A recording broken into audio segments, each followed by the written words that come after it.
Hello dear student, welcome back to the channel. इस video में हम लोग प्रश्नावली 3.1 एनसीईआरटी बुक क्लास 10th का जो चैप्टर है उससे सॉल्व करेंगे।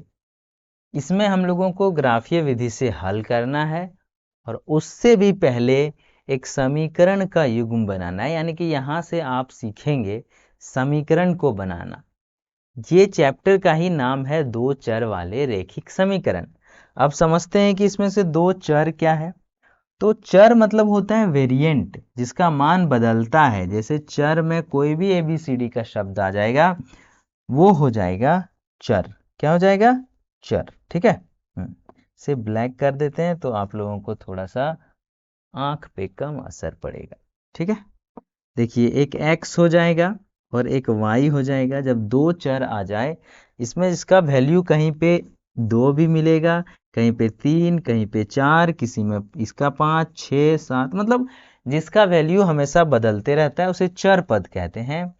और रैखिक समीकरण मतलब होता है जिसमें स्क्वायर वगैरह, क्यूब वगैरह नहीं लगा रहता है। तो इस चैप्टर का ही नाम है दो चर वाले रैखिक समीकरण। तो उसमें आप आज पढ़ेंगे, सीखेंगे समीकरण बनाना, कि कहानी दिया हुआ है उससे आप समीकरण कैसे बनाएंगे। और जब समीकरण बना लेंगे तो ग्राफीय विधि से उसका हल बहुत ही आसान होता है, तुरंत हम लोग कर लेंगे। तो आइए सीखते हैं। पहली कहता है कि कक्षा 10 के 10 विद्यार्थियों ने एक गणित की पहेली प्रतियोगिता में भाग लिया। यानी कि विद्यार्थियों की कुल संख्या कितनी हो गई? तो 10। अब आगे कहता है यदि लड़कियों की संख्या लड़कों की संख्या से 4 अधिक है तो प्रतियोगिता में भाग लिए लड़कों और लड़कियों की संख्या ज्ञात कीजिए। सबसे पहले हम लोगों को पता चल गया कि लड़का लड़की दोनों को मिला के है 10 और लड़कियों की संख्या लड़कों की संख्या से 4 अधिक है।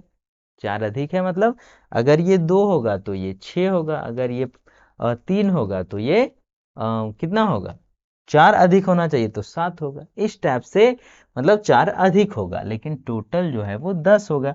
तो यहाँ पे करना क्या होता है, यहाँ पे आपको मानना पड़ेगा। ठीक है। हाँ, तो मानते हैं। आइए, सबसे पहले हम लोग मानेंगे।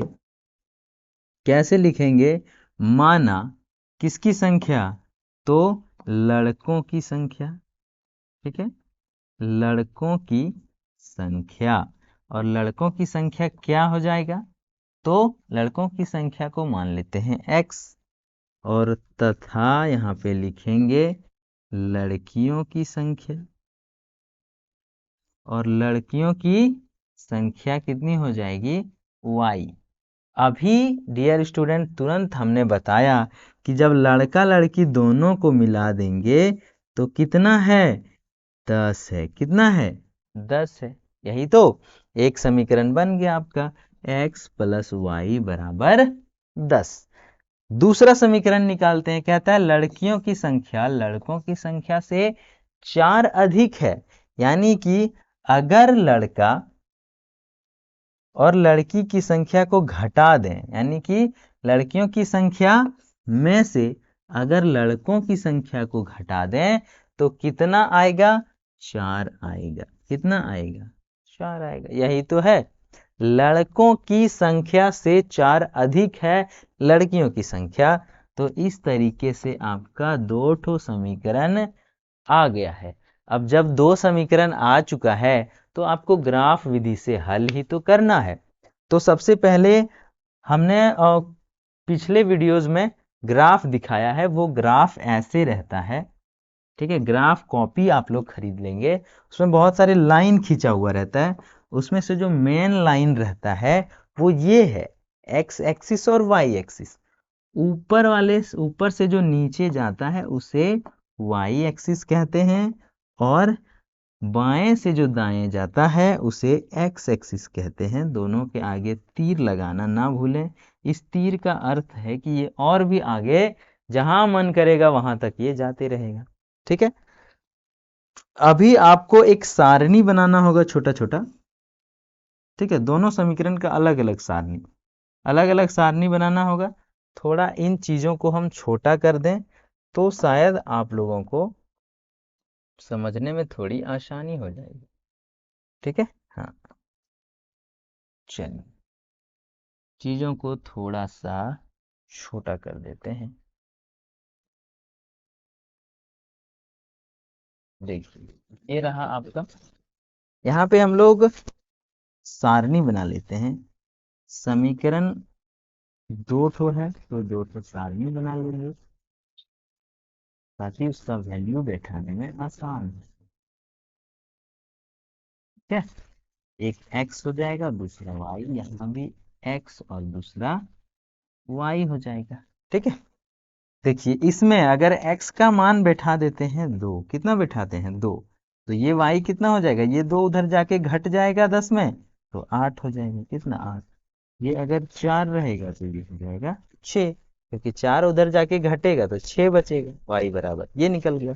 उसी तरह से यहाँ पे अगर x का मान बैठा देते हैं 2, कितना बैठा देते हैं, x का मान 2 बैठा देंगे, इधर चला जाएगा और ये माइनस है तो इधर प्लस होके जुड़ जाएगा तो हो जाएगा 6। कितना हो जाएगा 6। यहाँ पे अगर 4 बैठा देते हैं तो यहाँ पे हो जाएगा -4, माइनस उधर जाके तो y बराबर हो जाएगा 8। ठीक है, हाँ y बराबर हो जाएगा 8। तो आपको क्या करना है, इस ग्राफ में सबसे ज्यादा है 8 y और x है बड़ा से बड़ा 4, तो x में यहाँ पर 2 बराबर चीजें लिखनी है, 2 4, यहाँ पे लिखना है 2 4 6 8 तक लेना है, यहाँ पे -2 -4। इसे चाहे तो लिख सकते हैं -2 -4 -6 -8, ऐसे करके वहां पे जब ग्राफ कॉपी या ग्राफ पेज लेंगे तो वो सारा ये टिक टिक जो हम किए हैं वो बराबर दूरी पर लाइन लिखा हुआ रहता है, आपको खाली संख्याएं लिखनी है। ठीक है, अभी क्या है, पॉइंट बैठाना है, x 2 और y 8। देखिए x यहाँ पे है 2 और y यहाँ पे है 8, तो ये दोनों को जहाँ पे काटेगा वो बिंदु ये है। थोड़ा सा कलर चेंज कर लेते हैं तो आप लोगों को अच्छा लगेगा देखने में, यहाँ ये बिंदु है। ठीक है, वहीं पे दूसरा 4 और 6 है, ये 4 है और ये 6 है, तो ये यहाँ पे आ जाएगा, ये बिंदु यहाँ पे आ जाएगा। ठीक है, तो जब लाइन बनेगा इसका x प्लस वाई बराबर 10 का जो लाइन बनेगा ये यहां से जाएगा और इसे छूते हुए आगे निकल जाएगा। ठीक है, और ये लाइन किसका है, तो x प्लस वाई बराबर 10 इस समीकरण का लाइन है। अब दूसरा जो है 2 6, यहाँ पे है 2 और यहाँ पे है 6, यहाँ पे ही होगा। ठीक है, वहीं पर आपका एक है 4 और एक है 8, यहाँ पे है 4 और यहाँ पे है 8। ठीक है, और ये जो लाइन जाएगा वो यहाँ से छूते हुए यहाँ चला जाएगा, तो ये समीकरण किसका हो जाएगा, तो x ये y माइनस एक्स बराबर 4 का लाइन है। अब जब ग्राफ कॉपी में आप करिएगा तो देखिएगा कि यहाँ जो है 7 आएगा 6 और 8 के बीच, और यहाँ पे 2 और 4 के बीच 3 आएगा, यही दोनों के बीच में यहाँ पे एक दूसरे को काट रहा है, और जहां पे काट रहा है वही हो जाएगा इसका हल। क्या हो जाएगा, तो वही हो जाएगा इसका हल। ठीक है, तो हल हमारा कितना आ गया, तो y बराबर आ गया, यहाँ पे सबसे पहले x वाला लिखते हैं तो x आ गया 3 और y आ गया 60। हर बिंदु का अपना अपना नाम है, लेकिन इस बिंदु का नाम है 3 और 7, इस बिंदु का नाम है 2 और 8, इस बिंदु का नाम है, यहाँ पे जो बिंदु है उसका अलग नाम है, यहाँ बिंदु जो है वो है 4 और 6। क्या हो जाएगा, 4 और 6। उसी तरह से जहां पे काटा है उस बिंदु का नाम जो होगा वही हल होगा। ठीक है, इसलिए लिखेंगे x बराबर 3 और y बराबर 7, और यही हो गया आपका आंसर। और ऐसे ही करते हैं हम लोग हल। ठीक है, तो ग्राफीय विधि से क्वेश्चन नंबर 1 का हल हो चुका है। दूसरा नंबर का जो क्वेश्चन है उसे आप लोग हल करेंगे। ठीक है, दूसरा नंबर का क्वेश्चन हल करेंगे, और नेक्स्ट जब वीडियो हम बनाएंगे, जैसे इसी का एक का पहला हमने बना दिया, दूसरा आप लोग सॉल्व करेंगे, नेक्स्ट वीडियो में हम लोग ये 2 नंबर का जो क्वेश्चन है उसे सॉल्व करेंगे, उसे मैं आप लोगों को कराऊंगा। तो एक क्वेश्चन आप लोगों को खुद से करना है, समीकरण बनाना है और ग्राफीय विधि से हल करना है। यहाँ तक आपने वीडियो देखा है तो वीडियो अच्छा लगा होगा, वीडियो को लाइक करें, चैनल सब्सक्राइब करें, अपने दोस्तों में भी शेयर करें, ठीक है, ताकि क्लास 10th का पूरा बुक यहाँ पे आप लोगों को कवर कराया जाएगा। मैथमेटिक्स हो या साइंस हो या इंग्लिश हो, तीनों चीज़ कवर कराया जाएगा। तो बने रहें हमारे चैनल पर, मिलते हैं फिर से एक नए वीडियो के साथ, तब तक के लिए टाटा बाय बाय।